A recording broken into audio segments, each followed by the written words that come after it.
Entendi, entendi. Então, o que eu tava pensando era o seguinte: o processador ele precisa de 1 volt para funcionar, né? Vamos botar assim. Um, bota 1 volt lá, vai funcionar o processador. Só que ele só funciona depois que você starta a máquina para soltar esse 1 volt e ele funcionar. Ou seja, ele vai estar consumindo ali aquele 1 volt para funcionar, certo? Se eu injetar direto 1 volt nele ali, o processador ele não vai esquentar, armar. Se ele fizer isso, ele tá com defeito, é isso? Se eu injetar 1 volt ali no processador, ele é da parte secundária, né? Esse 1 volt. Se eu injetar a tensão de 1 volt ali, ele vai, ele vai dar consumo porque ele já tem 1 volt ali, já é para ele funcionar, ou ele não pode dar consumo porque a máquina está desligada, entendeu? Vocês acabaram de ouvir esse áudio, é de um inscrito aqui do canal. E essa dúvida dele pode ser a sua dúvida. E como é uma dúvida comum, eu tenho recebido bastante esse tipo de dúvida. E quando eu vejo que existe muitas pessoas com a mesma dúvida, eu prefiro responder em vídeo, para que todos possam receber a mesma orientação. Quem já adquiriu o curso é bem provável que não tenha essa dúvida. Isso é, se realmente estudou o curso completo. Mas vamos ao que interessa. Eu peguei esse esquema aqui de uma placa Sony. É uma plaquinha completa.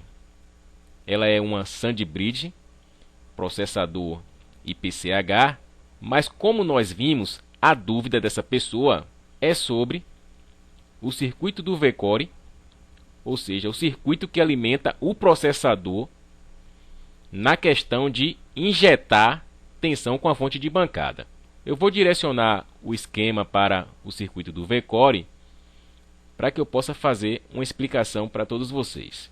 Aqui está o circuito que alimenta o processador e a placa gráfica integrada. Eu quero deixar bem claro que o intuito aqui não é explicar o funcionamento desse circuito. O intuito é esclarecer essa questão de injetar tensão aqui nesse setor. Vou dar um zoom aqui para a gente enxergar melhor.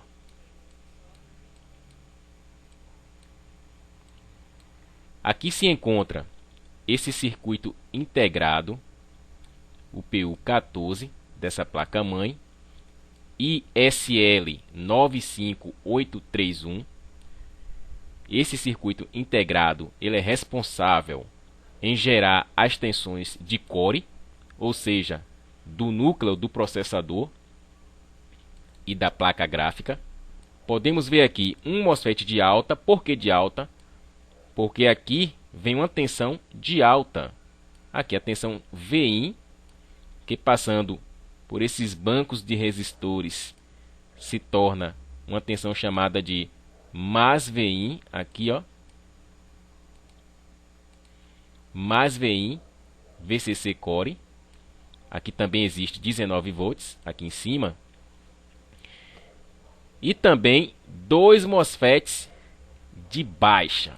E aqui embaixo também, preste bem atenção aqui nesse sinal, chamado de mais VCC Core.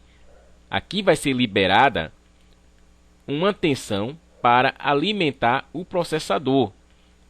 Essa tensão pode variar de 0,900 a 1 volt.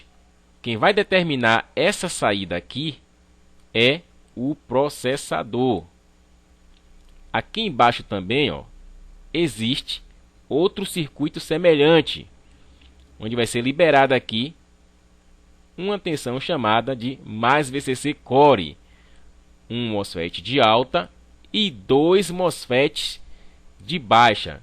Mas por que um de alta e dois de baixa? Para poder suportar a corrente. A amperagem nesse circuito são muito alta. Por isso, a resistência aqui dentro é baixíssima, porque o processador ele funciona com correntes altas. Porque quanto mais você exige da máquina, do notebook, mais corrente o processador requer. Digamos que você é uma pessoa que gosta de jogos. Vai exigir mais do notebook. Vai exigir mais do processador. Você é uma pessoa que instala programas pesados. Vai exigir mais a capacidade de processamento. Por isso que esse circuito é projetado para fornecer a corrente que o processador precisa. Portanto, diante disso, a resistência aqui nesse circuito é baixíssima. Repito, a resistência aqui dentro desse circuito é baixíssima. E todos vocês sabem, vocês que estudam eletrônica e que estão na bancada dia a dia, sabem que resistência baixa, o fluxo de corrente é bem maior. E eu quero deixar para vocês uma informação importante.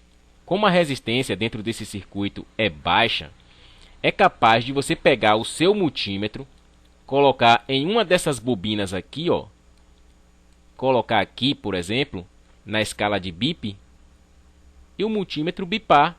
É capaz de você pegar seu multímetro analógico e colocar a ponteira aqui, ó,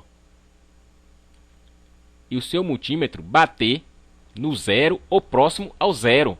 E se você não tiver experiência, você vai entender que essa linha está em curto.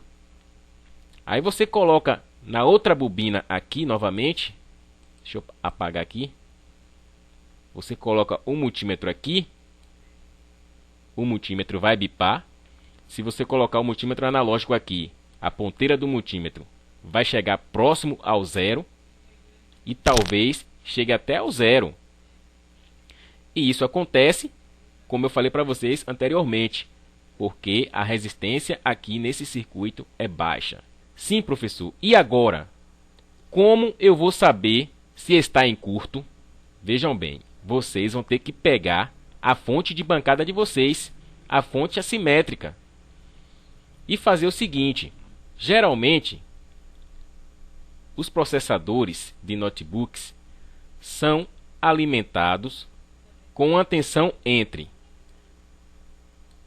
900 milivolts a 1 volt. Entenderam? Varia entre 900 milivolts a 1 volt. E se eu quiser testar aqui para ver se tem curto, o que é que eu vou fazer? Eu vou configurar a minha fonte de bancada em 800 a 900 milivolts e vou colocar a corrente entre 1 ampere a 2 amperes. Se houver curto, com certeza a corrente da fonte de bancada vai bater aonde você configurou. Se você colocou em 1 ampere, se tiver curto, vai bater em 1 ampere. Se você colocar em uma linha dessa daqui, ó, e houver curto, a corrente vai bater aonde você colocou. Se foi 1, vai bater em 1. Se foi 2, vai bater em 2. Eu aconselho que você comece com a corrente baixa, de pelo menos 1 ampere. Sim, professor. E se não houver curto? Se não houver curto, o que é que vai acontecer? Vai haver consumo na fonte assimétrica? Vai sim. Por exemplo, você quer analisar essa linha aqui para ver se está em curto. Você vai colocar a ponteira da fonte, digamos, aqui. Vai colocar a tensão na fonte de bancada, 900 milivolts. E vai colocar a corrente em 1 ampere. Estou dando um exemplo para vocês. A placa vai estar desligada. Você vai tirar toda a alimentação da placa. Quando você injetar tensão aqui, nesse ponto aqui, ou em algum ponto aqui desse circuito, provavelmente vai haver um consumo. Se esse consumo variar, digamos, até 500 miliamperes, ou seja, a metade de 1 ampere, esse circuito não vai estar em curto. Ele só vai estar em curto se a amperagem bater aonde você configurou. Para tirar dúvida, você pode ir aumentando a amperagem aos poucos. Você pode chegar a 1,5 amperes, a 2 amperes, porque se tiver em curto, ele vai bater aonde você configurou a sua fonte. Portanto, não se assuste se você colocar a fonte de bancada e houver algum consumo. Então fica aí essa informação para vocês. Eu espero que essa explicação tenha sido útil.